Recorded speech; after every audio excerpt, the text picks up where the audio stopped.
with Living Well Clinical Nutrition Center here in studio. So share this out. Feel free to ask questions. Let us know what you got going on today. I'm going to kick this on the FM. We're going to have some fun. Here we go.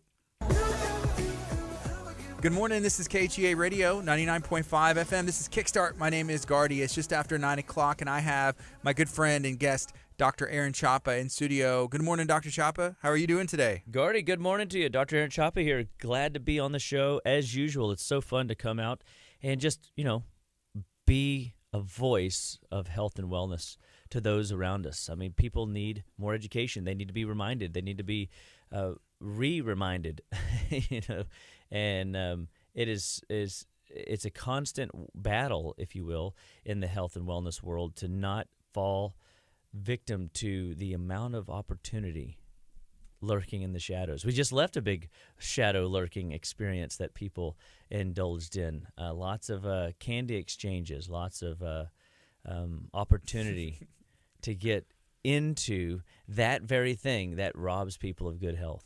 I'm interested to see if there's people, you mentioned it as opportunity. So it's opportunities to make choices.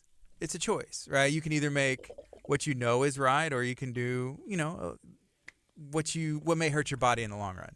Yeah. It's an opportunity. And people think, oh, he's such a party pooper, like when it comes to candy and sugar and whatnot. But it's also when you've gone away from sugar long enough and you start realizing the times that you get into sugar, how your body feels afterwards, you kind of start going, was it worth it? And many people will oftentimes on a detox, for example, they will tell me, during the first 3 or 4 days, man, this was really tough. But then day 4, their brain lights up. Mm-hmm. Their body turns on in ways it hasn't turned on. Their mental clarity state is sharp and crisp, and then recall for names, numbers, and words is there. And they're like, I thought it was gone forever. I didn't even want to talk about it because, I didn't want to think about getting older or think about other things getting worse, or I just didn't want to give it any attention. I was just hoping it would just magically go away. They do this detox and they say, wow, this is the first time in years I've felt crisp in the mind, that I've felt energy, like that gust in my sail. And I like to call it the what? The vim, vigor, and the vip. If you can keep those faculties intact, then your body thrives, it ages well, you sleep well, your body recovers well. You're less prone to injury because things are firing all 8 cylinders. You're not, stumbling around in the dark. And when we get into sugar, people don't realize that it can paralyze your immune system for up to 8 hours. And wow, in the world that we live in, with everybody wanting to build a strong immune system, mm-hmm. It's mind-boggling to me that we don't promote health and wellness more when we are so, inundated with a sugar opportunity. And it's an opportunity. I had a lady yesterday, I get into M&M's, peanut butter M&M's. And I'm like, yep, that's going to probably need to go, I mean, the dyes, the high fructose corn syrup, the roasted nuts. I mean, there's nothing of value in the bag. I mean, it's sometimes food, and really, probably rarely, it should be a rarely food, right? I mean, it's M&Ms. Yeah, I mean, they're just why? And I know, because they taste phenomenal, right? And I put people into programs that help their body start detoxing and cleansing. And I say detoxing loosely because we have a 21-day focused detox, but we have our general programs that purge trash out of the cells that are stuck, that can't get out, that are so toxic that the body's not willing to let go of because it's worried that it might circulate back up to the brain or close to the vital organs. And so the body is cautious on what it lets go of. And as we lead people down this road of cleaning up their lifestyle, we're not trying to get them to never indulge in sugar. That's not the answer. We're not trying to get them to live a perfect diet life. It's not real. I don't know a person that can do it sustainably for long periods of time, successfully. I mean, and still have some relative social circle, and mm-hmm. interaction with their family that's real.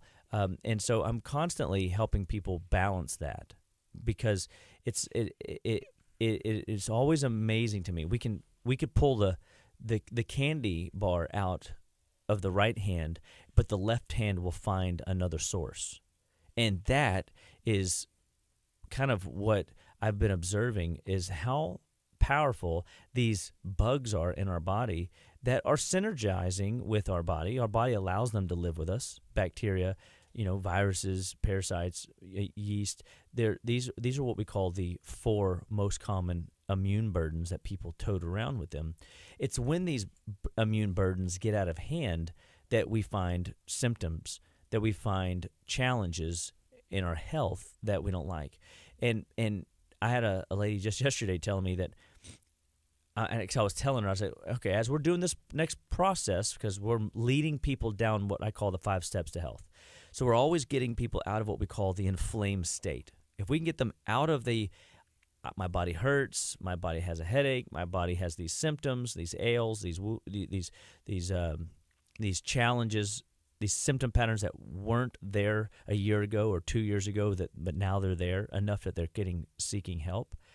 We want to move them through those first 3 steps into what we call the I feel good phase.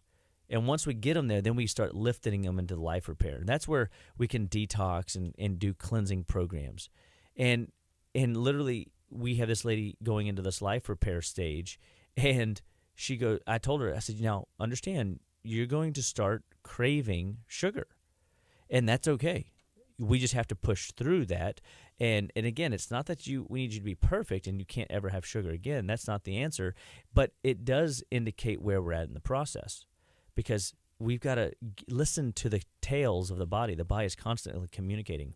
And she goes, I said, so you're going to start craving sugar in some other shape and form. If you start cutting this out, you're going to crave it over here. And she goes, you know what? Last night, I told my husband, hey, I want some popcorn with sugar sprinkled over the top. I've never heard of that, and I'm a big popcorn fan. Sugar on your popcorn. Sugar, just a craving. Just a craving.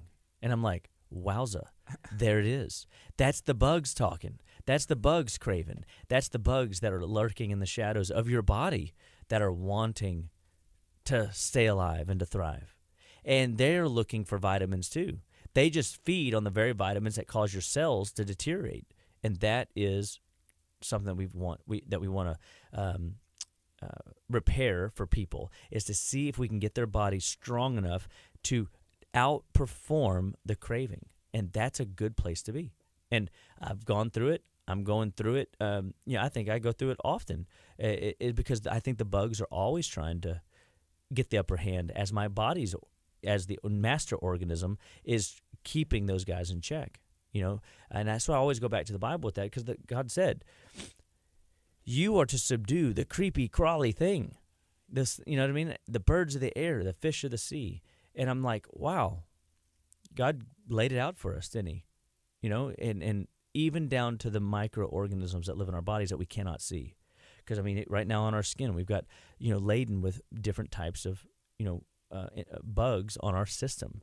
I was reading this morning, because in our clinical roundtable, we were talking this week, and one of the people brought up there's a fungus in the Amazon that will cause carpenter ants to leave their safe terrain of their hive, their ant pile, and will take them up a tree, hang them about 20 feet off the lower canopy floor, and cause them to clench their teeth into a leaf and leave them there. And and it's the perfect temperature, it's the perfect humidity, it's the perfect environment for the fungus to eat them alive from the inside, and they will sacrifice their body, and it allows the fungus to replicate. It literally takes over, mind control, the ant. And oh my gosh, this isn't sci-fi? What did I just describe is right out of a movie. But the bugs in your body crave and do things like that to our systems. We've seen, there's a book called Your Brain on Parasites, where pathogens have the ability to change patterns of habits in creatures, causing crickets to jump into the lake so that a parasite can make it across the lake. How? By a fish carrying it over there because it ate the cricket. And I'm like, this is like absurd. I mean, I don't want to think like this, Yeah. But again, what do all organisms call? What are all organisms called to do? Be fruitful and multiply, Survive. and survive. Mhm. But I think too, in hierarchy, like we are the master of those organisms, and we got to keep them under control. Like my legs are shaking because I'm just the idea of bugs. Like you're like ooey, But the reality is the healthier you are, and the less you feed the bugs, the less likely they will take over and cause you to pull into the fast food joint. I've had patients describe it as such. It's like my car just drove into the drive-thru, and I had to get that big, burger and big extra-sized drink, and don't forget the extra big fry, right? Mhm. And you think to yourself, there's nothing made you do that, or did it? I think that sometimes it's good to have that person, like if you and your wife or you and your family are standing strong together, because you're almost looking for that approval. It's like, okay, I know I have meal prep at home or something healthy, an option over there, but like, hey, you want to just pull in here, and you're just waiting for that one person to say, yeah, okay, boom, that's all the excuse I needed, because I already wanted to anyways. But if you have that person say, no, let's just go and do what we had planned to do, or that's the better option. The state of the plan. State of the Yeah. plan. And I think that that's why at Living Well Clinical Nutrition Center we paint the picture that we want to be on your side. Like we want to get in the trench with you, and we're working towards your health goals together, because there's power in numbers. The Bible talks about that. There's a cord of 3 strands is not easily broken. It's good for a man to find a wife to find a husband, because when one is weak, the other can be strong. But you have to have something underneath all of that, shared goals. What is the end goal, shared goal? Because shared goals build unity. It's one of the best marriage principles that my wife and I live by, is we have to have shared goals in order to stay unified, so that we can hold each other accountable. Do we really need to go there? No, we really don't. We can go home and eat. We can spend our money this way, or we can do this. I mean, it's like shared goals will always be a very fruitful part of the unity building experience. And when it comes to health, especially, with the amount of hidden sugars, the amount of starches that convert to sugar, the alcohol that converts to sugar. I mean, the healthy bread options that you were reaching for. I mean, every restaurant you go to, you're going to get either chips or bread of sorts as a appetizer, right? And so what are that? That's all that converts to Sugar. And sugar feeds bugs, and the bugs then have the ability to take over and get strong because they got a big dose of vitamins, and you didn't do the best job today drinking your water. You didn't do the best job today maximizing your elimination pathways. You didn't do the best job today eating other meals, and you do that day in and day out, week after week, month after month, and then you come down with a seasonal cold or a seasonal flu or whatever. And it's really that simple. I mean, they want to survive and thrive, and you're a nice, warm, moist, protected environment. And if you don't put enough good things in from the outside world into the body to build new tissue, then your tissues are not regenerating, and your tissues aren't coming to a place where they can thrive and hold you together for the lifespan of your vessel. And I want people to know that, hey, if you've got symptom patterns that you weren't genetically born with, whether it's headaches, whether it's allergies, whether you're commonly getting, put on antibiotics, or you find yourself always having injuries, or you got skin issues, or your hormones are wrecked, or you're stressed to the gill, or you can't sleep at night. I mean, the list is long. Pick the symptom, and we can help you understand why your body is experiencing those symptoms, and then paint you a path to help you get out of that, strategically strategizing together to move you from where you are to where you want to be, one bite at a time, one detox at a time, one tissue activation system after another. We just want to turn on body systems after body systems and come back and clean up body systems. And we call that cleansing. We call that detoxing, depending on how aggressive we're being. And it is an amazing thing to watch everything from something crazy like cancer to something as simple as seasonal allergies or even emotional disorders completely resolve whenever we clean up the body appropriately. And so I just get excited because I know that all life starts and stops at the cellular level. It is a fundamental truth. And nutrition is the driver. It's the driving force. I can take nutrition in to feed the bugs, or I can take nutrition in to feed my body. Which one do I want to do? Which one do you want to do? It's your life. It's your health. It's your choice. Just like you said earlier, it's a choice, and there's always an opportunity cost. I remember one holiday season when my mom lived back in Humble.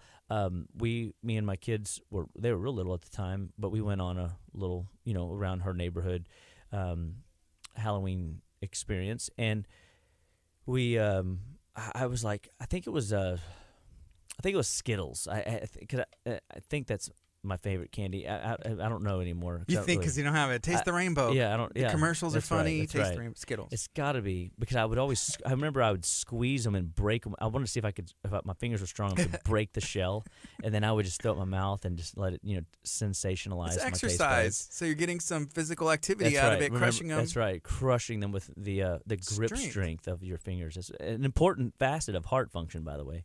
Just as a quick aside. So there you go. So I'd throw them back. I had only a party pack size, and the next day I had sore throat. And within 20 minutes of doing it, I had runny nose. And I go, what's that all about? and I realized, wow, sugar can affect you that fast? Yes, it can. Within a moment's time, it can begin the paralyzation of your immune system.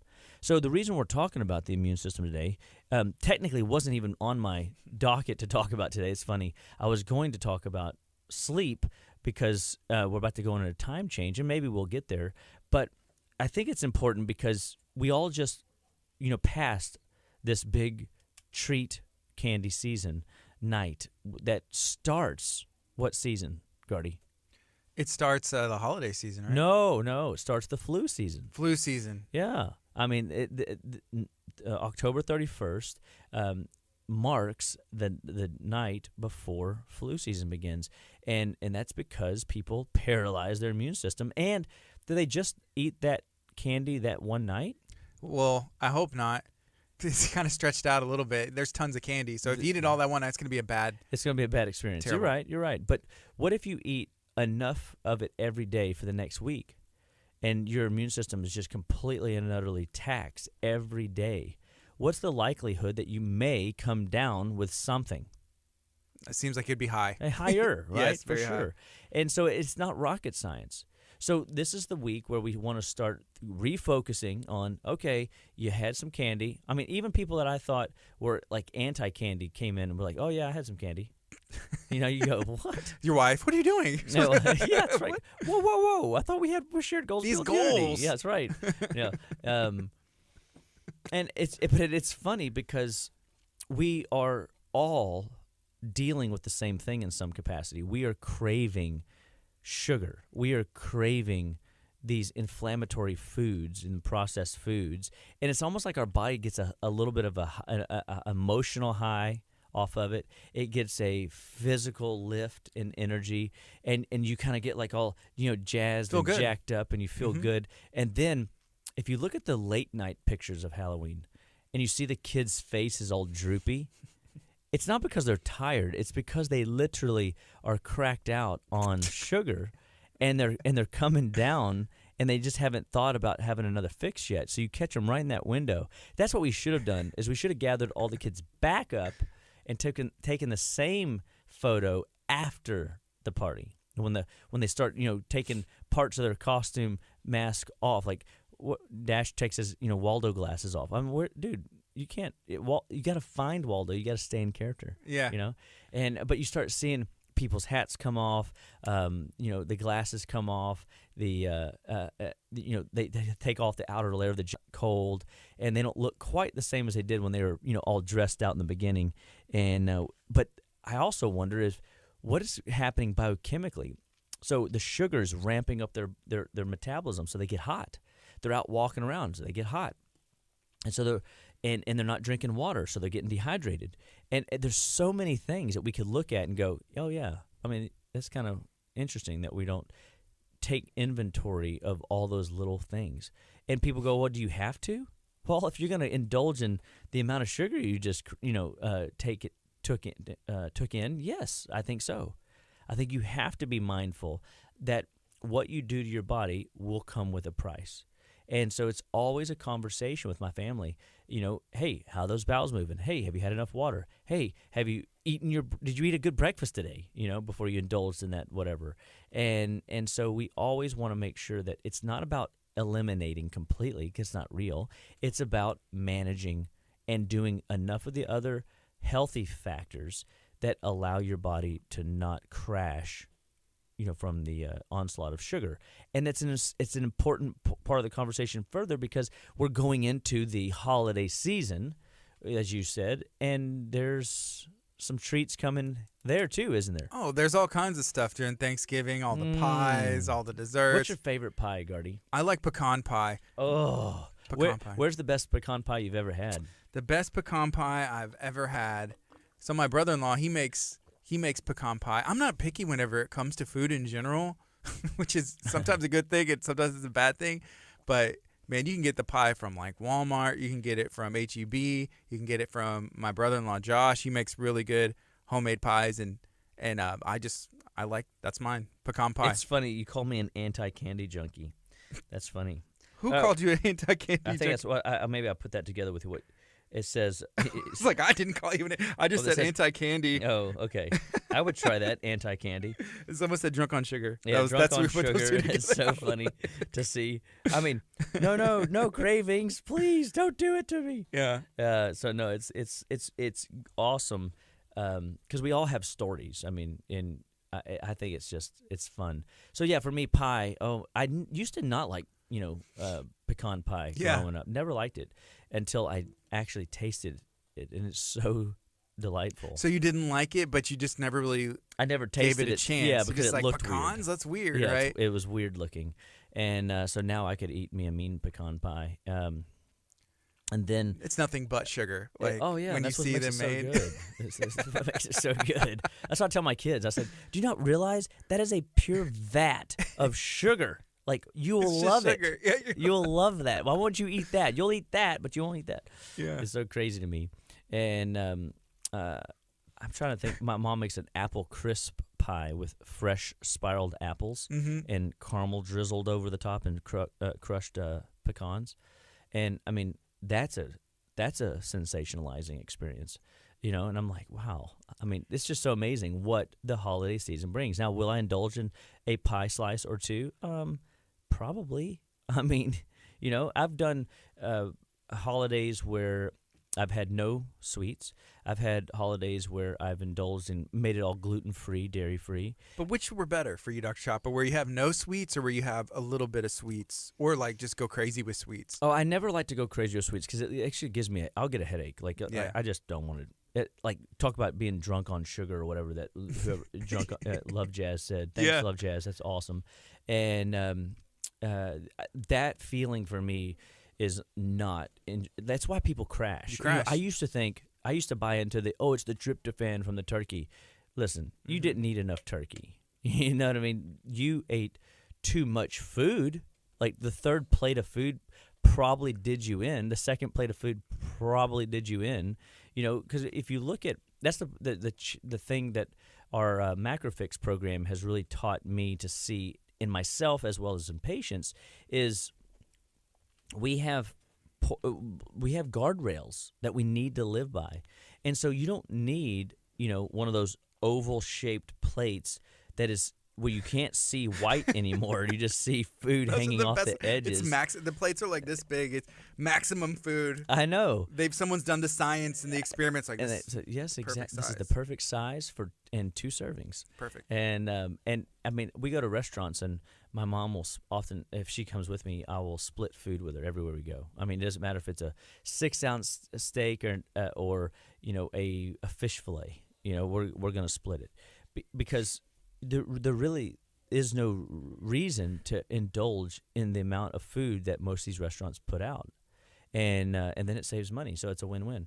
But I mean, it's really comes down to if you eat an oversized meal, it stresses your body out more than it benefits it. Now, will your body leverage it? Yes, it will. But I mean, why? Why crash after a meal? If you crash after a meal, you get sleepy after a meal. Because they always joke around at lunchtime, right? When you come back you have to go to sit in the seminar after lunch and take need a nap. That's right. They don't call them afternoon siestas for nothing. Right. When you see the lawn guys out just chilling with propped up against a house, the tree, yeah, in completely the shade, out wherever cold. the shade is. I mean, I'm like, wow, this is awesome. I think we should all kind of indulge in that siesta business because I think there is some value in resting during the day to crank out a productive back into the day, and but I think portion controls are an important part of recognizing when it's okay to cheat, learning how to assess your body. Hey, if you got a sore throat this morning, today, well, it's probably because of the candy you ate yesterday and the candy you ate Sunday night. No doubt about it. It's probably because your bowels aren't moving like they should be. There's assessment tools. If you haven't had a bowel movement at 10 a.m., it is coming up on. Guess what? You're late. Your body is carrying around extra burden and trash that are toxic. And remember, toxins are just nothing more than substances your body cannot use. So we want to make sure that we keep your toxic burden down, and we want to maximize your flushing capabilities, urine and bowel, and make sure everything's flowing like it's supposed to. If you haven't slept good the last 2 nights, tossing and turning, you're not recovering well. You're not detoxing well. Your liver is stressed. If you're hot during the night, these are indicators that your body is working too hard. So maybe today would be a day where you do lots of water. This would be a day where you kind of incorporate the intermittent fasting game, where you do maybe an 8-hour window of food, and then you fast the rest of the day. So now you've got 16 hours of resting your digestive tract, letting your body catch up and clean out, crowbar out some of that excess filth, funk, and junk that you got into. Because some of that stuff can slow down bowel flow. And when the bowels slow down, your body sends a lot of blood down there trying to fix it. So your mental output, guess what? Goes out the window. Your creative juices, gone. Your mental vim, vigor, and vip, your ability to recall names, numbers, and words and focus on the task at hand, you're chasing squirrels. And so we want to help you maximize what it is that you're doing. Well, the only way to do that is to inspect. So at Living Well Clinical Nutrition Center, we're going to teach you how to inspect yourself and maximize your efficiency based on what your body's giving you as tails. What signs are you looking at? If your eyes are glassed over when you wake up and they're all puffy, that's an indication that detoxification is not happening well and things are backed up in your lymph system. You're going to be more prone to a headache. You're going to be more prone to tension in the neck. You're going to be more prone to having that afternoon fatigue because your body is like dragging, through the day. We want to help you bypass the drag, so things that you can do. So I find recognizing how your body's responding to its environment helps you dictate what you need to do to course correct. It's course correction, just like an airplane. An airplane's never on track. It's always course correcting. A little this way, a little this way, a little this way. And we don't feel it because of state-of-the-art technology. But just like our cars, we don't feel it. I have an old Volkswagen Beetle, and I don't like getting on the freeway with it. I mean, it only goes 58 miles an hour, 64 if I'm going down a hill.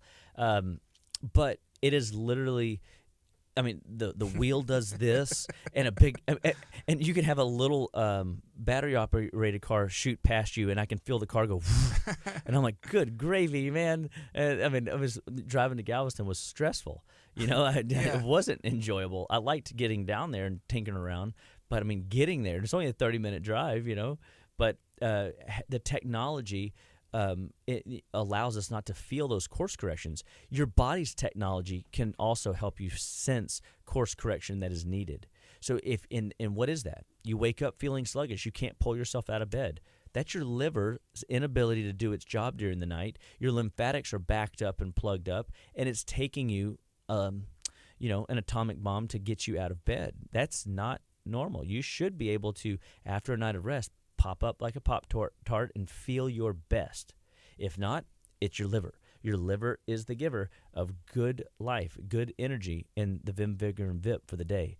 And if you don't have it, it's because it is backed up. It's congested. It's got 1,500 pathways that it's responsible for, and it didn't get everything done yesterday. Well, that'll pile up quick. That's like bad interest on a credit card.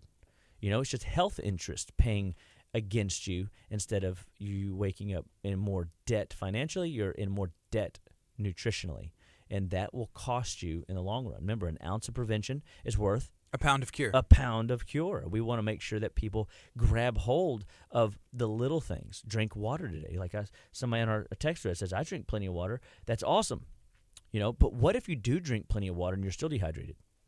Oh, well, that means that your minerals are low. We got to make sure that we maximize mineral repletion. So we're going to be maximizing your mineral loading capacity. We can look at through zinc test. We can look at in your blood test. We can look at symptoms. Like if you get Charlie horses in the legs, that's a classic indication for mineral glitches. If you have restlessness all the time where you seem like you almost feel your muscles like aching and throbbing. Those are mineral deficiencies. People accuse me of like shaking my legs a bunch, and a lot of it's just because I'm excited about the giving information out and educating, and so I get really fired up and excited, and I have to sit and talk to a stagnant microphone, so something's got to wiggle because I get fired up and excited.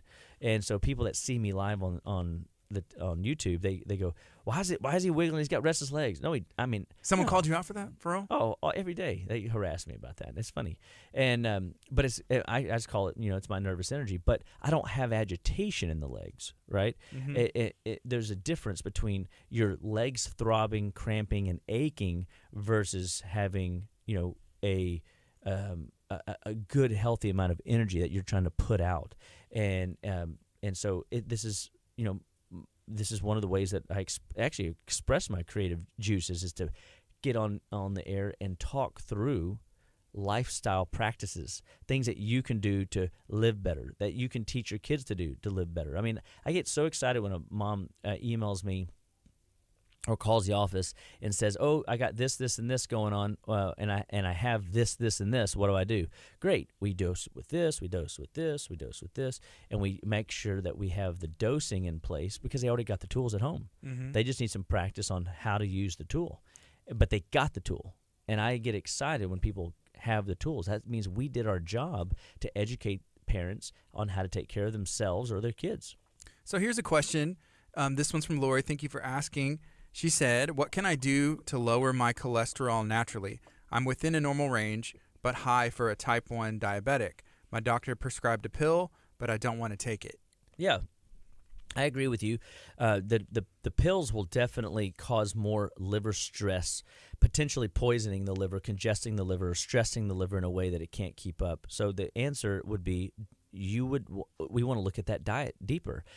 Typically with a type 1 diabetic, we know that insulin is a challenge, and so we're having to take exogenous amounts of insulin, and so we have to get the body to regulate sugar more effectively. The sugar is what's driving cholesterol. Right now, if your cholesterol is in a healthy, normal range, we would want to see what that range is. We want to look at it a little bit closer and look at what HDL numbers are, LDL numbers are, and triglyceride numbers are. If the triglycerides are between 70 and 85, then we know that you're not overindulging in carbohydrate.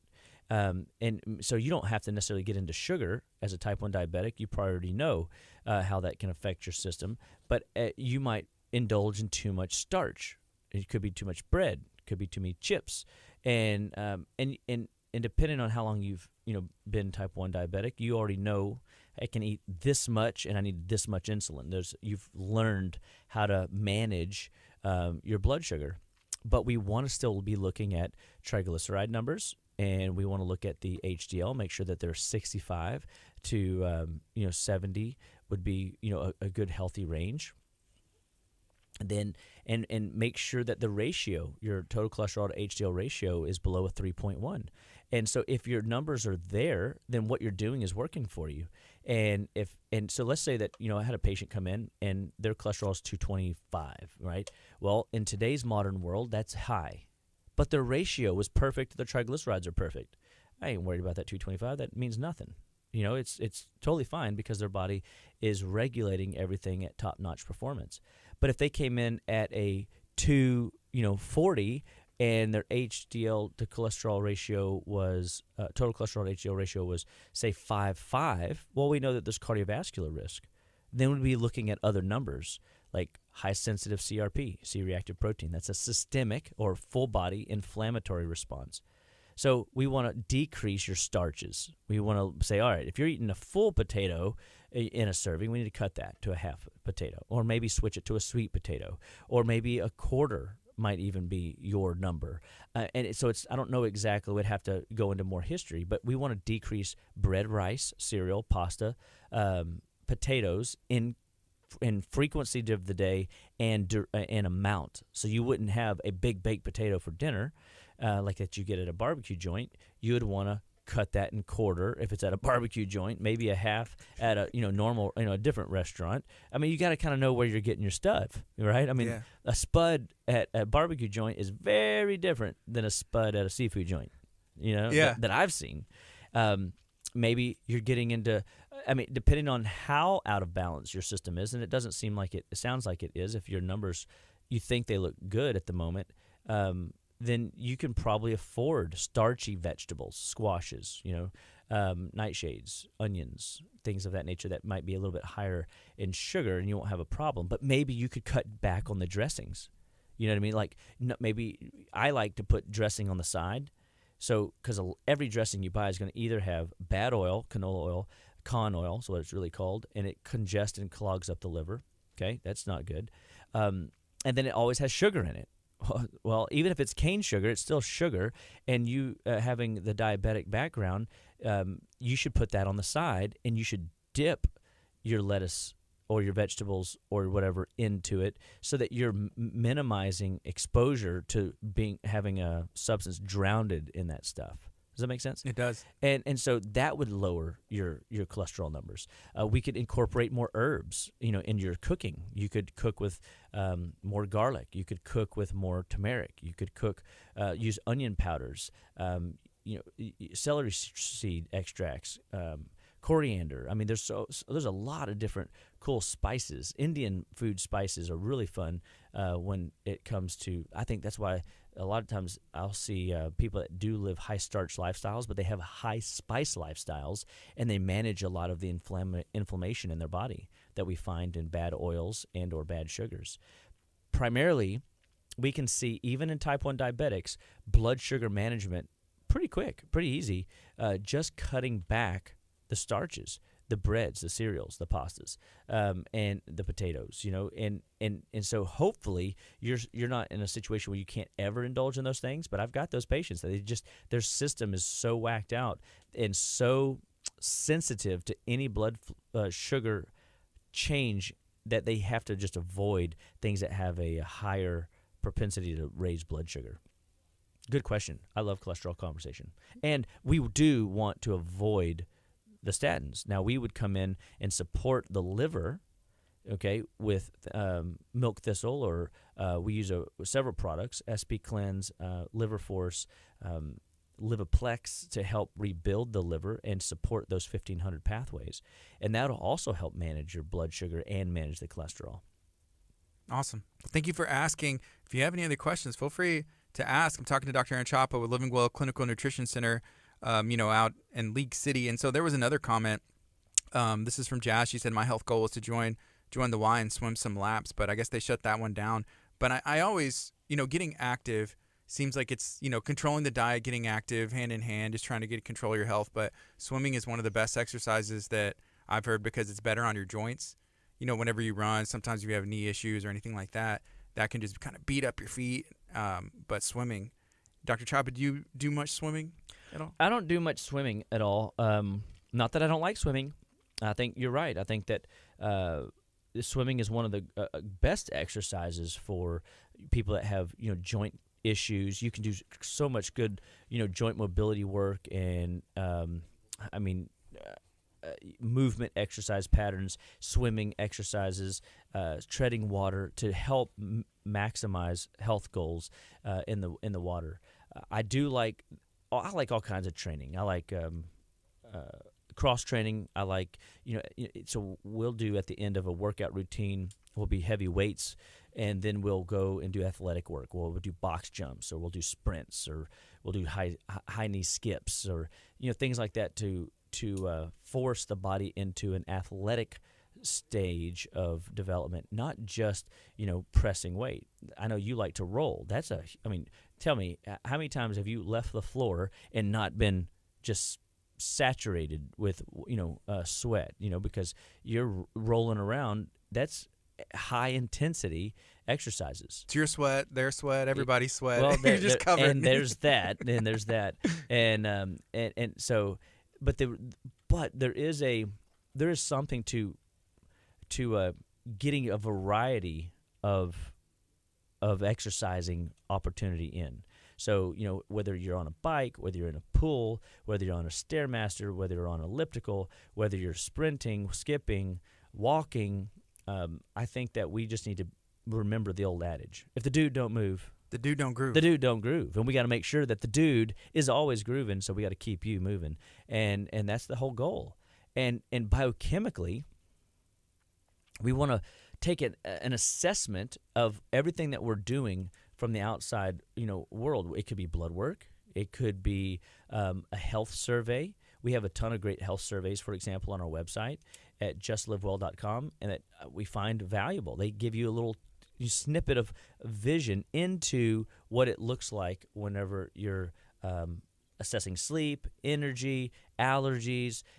People just don't realize how much their body is constantly doing. I had a guy fill out a brain assessment form. Wanted to look at his neurotransmitters. Wanted to look at his sugar handling.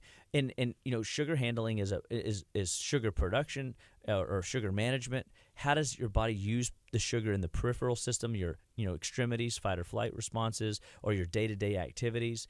And what are those neurotransmitters doing? And it's amazing how much we have conversation around sugar, which is diet oftentimes driven. We can fix liver function. Biochemically, there could be a glitch with the liver. People always, think blood sugar and pancreas. Well, yes, but there's other systems that are producing digestive support to maximize and make sure that it's not just the pancreas's job to manage that blood sugar. It's our choice to manage the blood sugar. It's our body's desire to keep it managed as long as we're not, over-consuming or getting into the wrong stuff or avoiding the inflammatory foods. I'm always amazed at how simple it is to take out a food that can cause people to have reactions. The number one mucus-forming food that I've ever seen is milk products: milk, cheese, yogurt, sour cream, ice cream. These things always wreck people's sinuses. And I'm like, guys, just cut back, cut it out, stop it. Here's a comment. Can I read this from Conrad? It's kind of on that topic there, I suppose. But Conrad said his health goal: my goal is to be able to not have lactose intolerance issues. He said it started after having a ruptured appendix 8 years ago, which is interesting because you'll hear people getting a virus or something like that. You remove something, it's like, hey, I wasn't having this issue till this happened, right? Right. And so, when we look at intestinal issues, you can almost be assured there's a dairy component. And so he had some sort of infection, some sort of congestion. So like when the small intestine reaches the large intestine, there's this little tail of lymphoid tissue where called the appendix, and his cecum got clogged up. It backed up into his appendix, and the lymph tissue couldn't keep up with it. And anytime the lymph tissue gets stagnant, it's almost always going to get infected.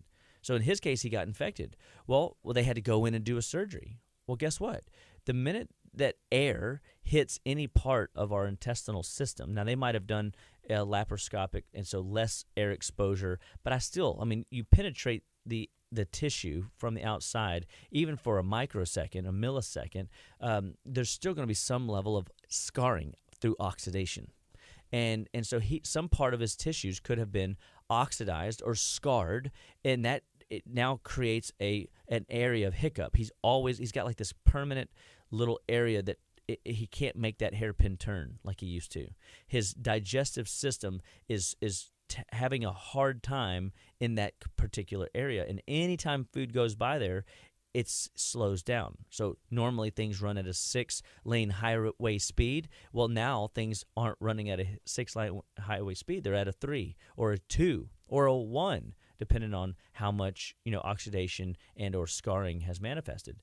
And so he could easily now bring in, say, dairy product, and could it be the lactose? It could be. But what if it's the casein?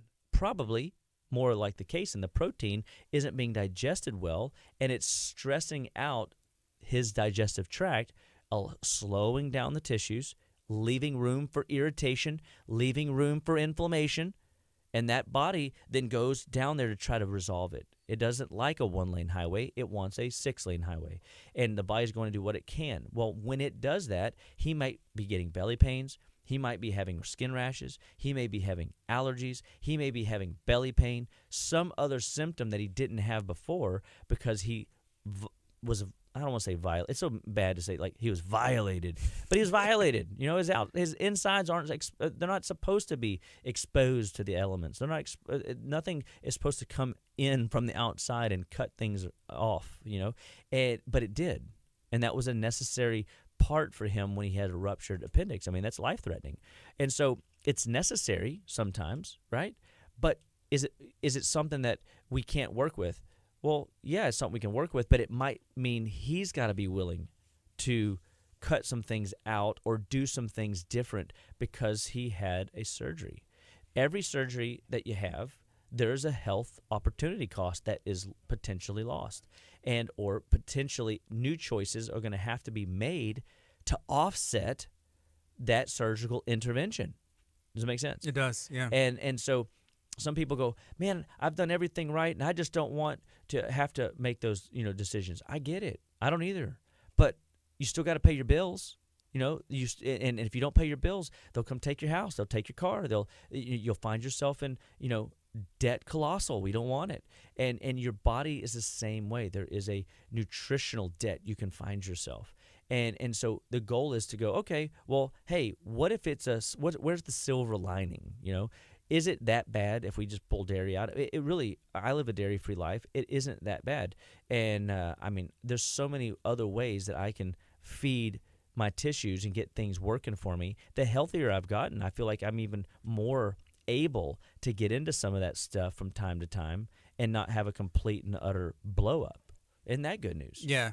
So it's not like a forever. It's long enough to get the inflammation down. You have like a health bank. That's right. Mm-hmm. And you build up that health bank. Your insurance health bank goes up, and all of a sudden now your body can, write a check without it bouncing. Here's another comment from Carla.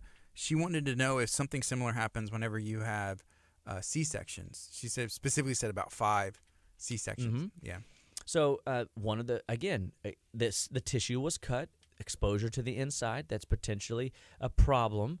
And so we want to neutralize scarring. One of the best ways, because anytime there's a scar on the outside of the body, anything that crosses the midline. So if I were to not physically cut you in half from head to foot, and anything that crosses the midline of our body from left to right is now potentially disruptive to the nervous system.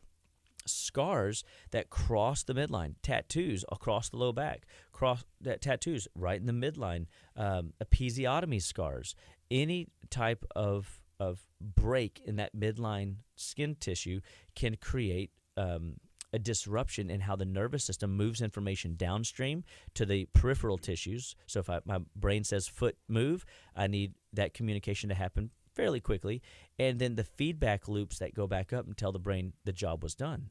So the scars will disrupt that. We use wheat germ oil, sesame seed oil, ultra-saturated fatty acids topically on these scarring areas to neutralize the scars. It'll improve blood flow to those areas, so you'll improve the overall appearance of a scar. And more importantly, you take stress off the nervous system so that the brain and body can jive and communicate more like it should have in the first place. So we've got to be mindful of scarring. Scarring is one of the barriers to healing that keeps people from being their best. I've seen just doing scar treatments resolve all kinds of problems for people. I mean, all we were doing is we're just taking burdens off the body, taking burdens off the body, taking burdens off the body. The more burdens we can get off the body, the easier the body can thrive. Isn't that the news that we want to hear?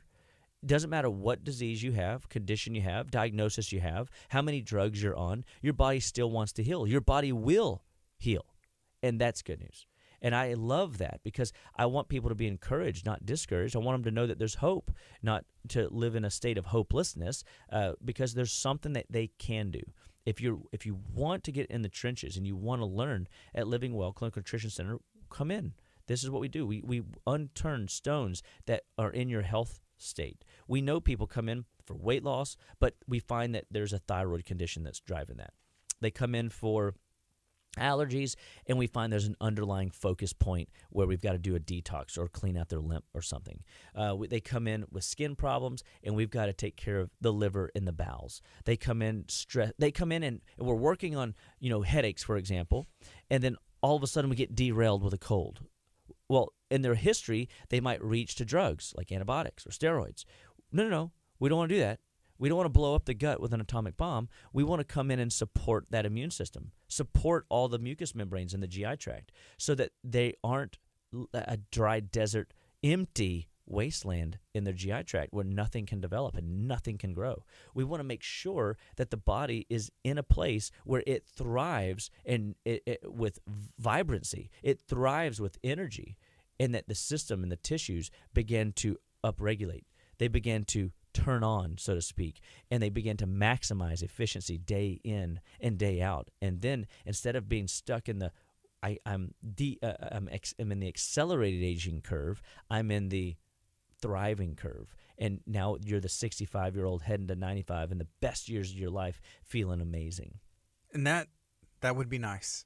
That's the goal. Yeah. And that's the plan, and that is what we're after at Living Well. Every month we teach a class in our for different conditions and different stories that people go through, because people have thyroid problems, people have immune problems, people have allergies, people have sleep challenges. We want to teach people how to live be better, stay better. Education is the best way to do that. So make sure you tune in, and you're always up on the dates coming. We do stuff all year long. I think except in December. We don't do our class in December because so many holiday functions.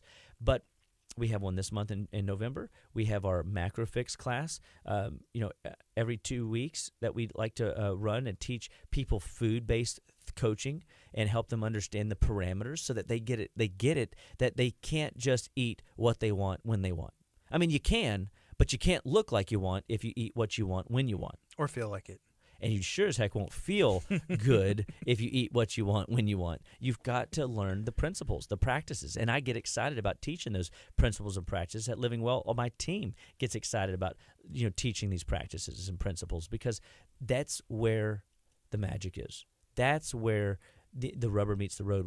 When they leave and they know what they can eat, what they can't eat, what they're going to experience when they eat that particular burdenous food, what they can do to reverse it, like jumping on a detox. I've got 4 ladies right now jumping into a detox before Thanksgiving. Why? People go, that's crazy. No, it's not. It's brilliant, actually. Preparing, right? Yeah, you're preparing their fields. They're going to be better for this month of November, they're going to enjoy Thanksgiving. They'll carry the practices into December. They'll be less likely to indulge in the garbage. Their body's going to feel good. Their mind's going to feel good, and they're going to be able to thrive in a world that is telling them, oh, no, you can't thrive because there's sugar present. They'll be able to walk past the donut. They'll be able to walk past the pastry and be proud of themselves for doing so. I mean, it's a win-win. And those are the habits that their kids will see, their spouses will see, and it's always amazing to me to watch because mom makes 80% of all the health decisions for the family. Okay, maybe not in your home, but 80% of the time, the female makes those calls. And so, if we can educate mom, if we can get mom fired up about health and wellness, the kids are going to see it, and they're going to be, I want to eat like mom. I want to do what mom's doing. Dad will get jealous because everybody else feels good and he doesn't, so he'll jump on the wagon, and he'll start feeling better. And then all of a sudden, you got a family now that is making a generational shift. And that generational shift is really what we're after, because I want to see dads thrive. I want to see heart disease not be number one on the docket. I want to see, that longevity and energy for dads to go out and coach their kids, be with their kids, play more with their kids, to be an active part of that upbringing, and not feel bad because they have no energy, or they have headaches, or they're not managing stress well. I mean, there's so many little venues and avenues that people can really jump into when it comes to health decisions and practices. And that's why you got into. You were talking about the dads, like helping men and dads and families. That's kind of why you started it, at least. Yeah. Right? Well, for me, I was on a hunt to find out the underlying cause of heart disease. That's what killed my father, and he was a good patient. He did everything he was told to do. He went to the cardiac rehab. He was on all the drugs that they told him to take. He was on a bunch, and lo and behold, it didn't work for him. And so I was like, we can. I want to figure this out, and it led me down a path and helped me see that what the American Heart Association teaches is not the best diet for hearts. It's just a diet, but it's not a good diet for heart disease. And so we have to change the game. And so I'm after saving dads, because I get it. And spouses don't want to lose their husbands, kids don't want to lose their dads. Dads want to feel good and don't want to feel weird palpitations in their chest or deep sternal chest pains, or they don't want to. They just don't. I mean, I know I'm going to heaven, but I'm just not ready to go to heaven today. I mean, I guess I'd be cool with it if that's what the Lord's plan was for me. But He knows the deadline. He knows the expiration date. We have to do what we can in the now and be ready for the call, but we don't know when that call is. So I want to live better, be better, feel as best that I can each and every day while I'm on this planet. And I want to help as many people get that message so that they can have the same vision. Remember, we talked about shared goals build unity. I want a tribe of people that believe in health and wellness so much that we're changing what we sell at grocery stores in our local areas, that we're more buying from local farmers. And that way people can really experience the true value of longevity. That means how long do you live? And vibrancy, vitality. How much energy can you put into the day that you've been given? Because today is the day that you're here. Maximize it. Be the best you can be. So at Living Well Clinical Nutrition Center, we're so excited. We're on many different social media platforms. We encourage you to look us up. Just Living Well Clinical Nutrition Center on Spotify, on Apple Podcast, on Apple Music. And you can go back and listen to all these shows week after week. We've got, I don't know, hundreds, a couple hundred of them up there, I think. Maybe at least a million. I hope so. At least. Or we need 1 million views. So make sure you like it, share it, and help us get to that. That'd be awesome. But people want this information. They need this information. So as you have questions, if you catch us live, you'll get live responses. So we want to encourage you to take advantage of the live show. And it's every week, 9 to 10 on KHEA Radio. And we're just so thankful. We're on digital radio platforms. And we also leave those for you to revisit in the time whenever you have to come back to it. So God bless you guys today. Living Well Clinical Nutrition Center is here to help you live better, be better, and stay better. So make sure that you tune into our classes, that you tune in every week. You learn something. Share with us what you're learning. Share with others what you're learning. And get people active in choosing better, because we can make a difference for our families. We can make a difference in the generations to come. And I'm just excited to be a part of it with you, and so is my team. So God bless you guys, and have a fantastic and lovely day. This is KHEA Radio 99.5.